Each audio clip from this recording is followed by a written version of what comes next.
I'm here in Medjugorje, and what's your name? Brendan. Brandon, where are you from? I'm from Belfast. Belfast. How often have you been in Medjugorje? This is my 36th time. 32nd Yes, time. 36th. Sixth time even. Yeah, You get up 4 more. And why do you come all the time back? for the peace. I live in Ireland, and we had, as you know, the Troubles. And during the Troubles, when you went over the border, Yeah. there was no war, so you were at peace. And when I came home from the first time, my father asked me what was it like. I said, Father, Daddy, do you know the peace you have going over that border? Yeah. It's over there.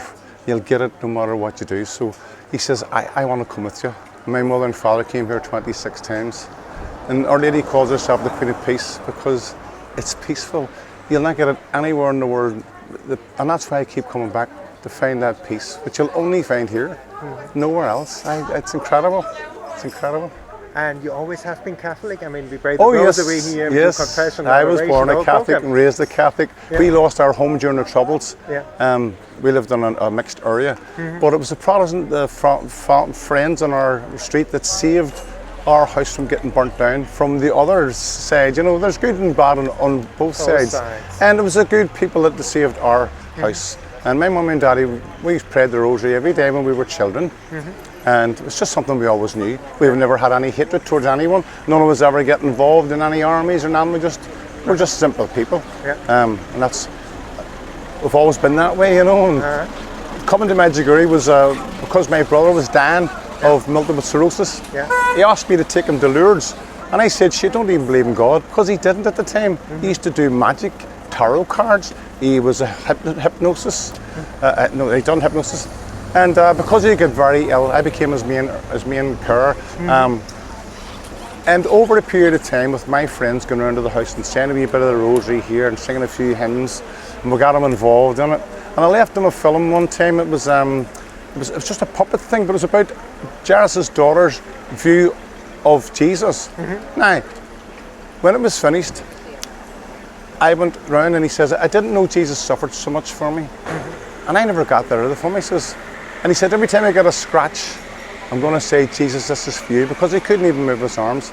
And I said, "Do you still want to go to Lourdes?" He says, "I do."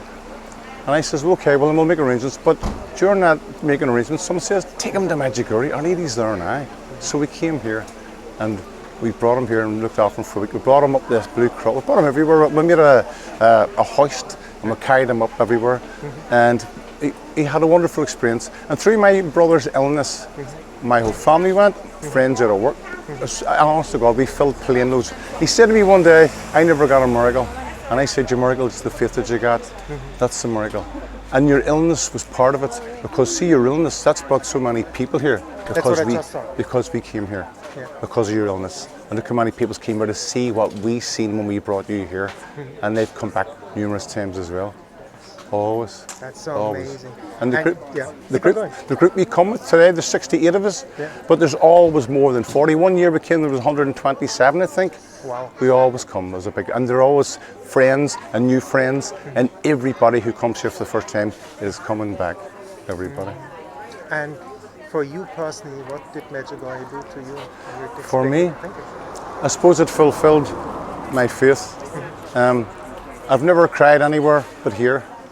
I've never felt peace and harmony in my life and joy. The people we come away with, you've never met them in your life before, but you know they're friends for life.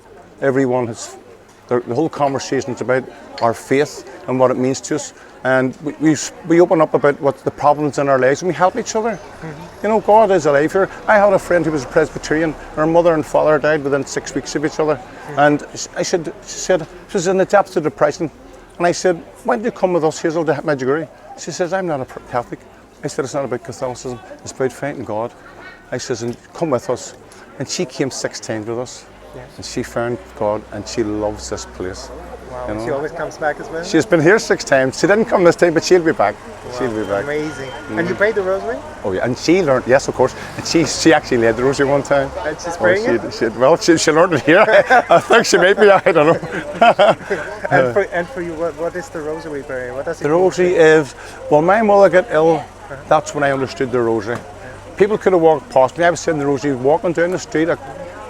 I was oblivious to what was going on around me. It's the Bible opened up in every mystery. And that's exactly what it is. And sometimes you don't even know you're saying the rosary. You're coming through it and you're going, you're not counting. Your hands do the counting for you.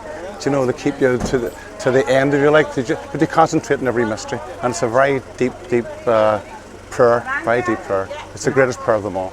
Wow. Yes. And you know, confession is very big. That's right. I call this place the confessional of the world, but because it encourages people. I came here once with a guy. He says, I haven't been in 21 years. I said, maybe that's where Our Lady brought you.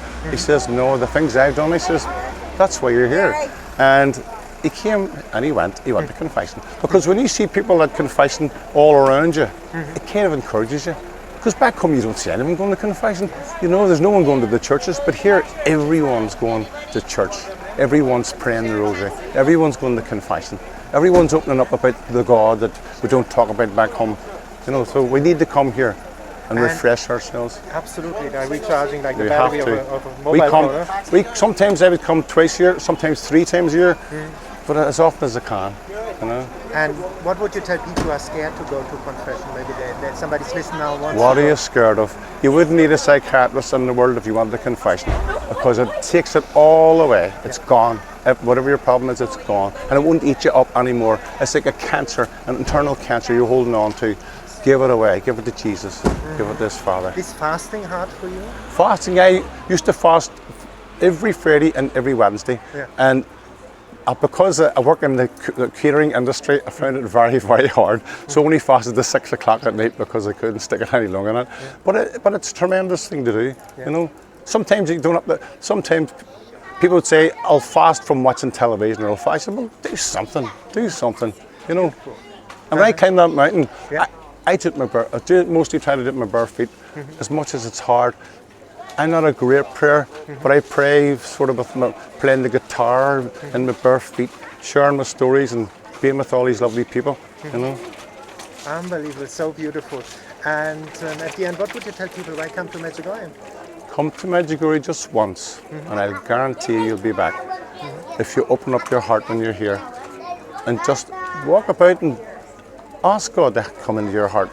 If you come, you've already accepted the invitation. You don't come here on your own. I think you're called. I think you're called by the Lord and by Our Lady for an invitation to meet your fellow Christians. And there's people here who aren't Christians, but probably very shortly will be, because this place has got such a drive in it for Catholicism and for everything that it has. You know, everything that we have. The church.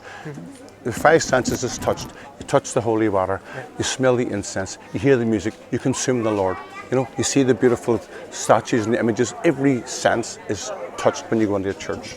Absolutely, and that is the beauty of our Catholic. The beauty of the church, it's all there. And I would say it's like in your own home, you've got pictures of your children. Well, in our church, we've got pictures of our beautiful Jesus and our saints and our Lord. That's what it's all about. Thank you so much for that beautiful interview. Thank you.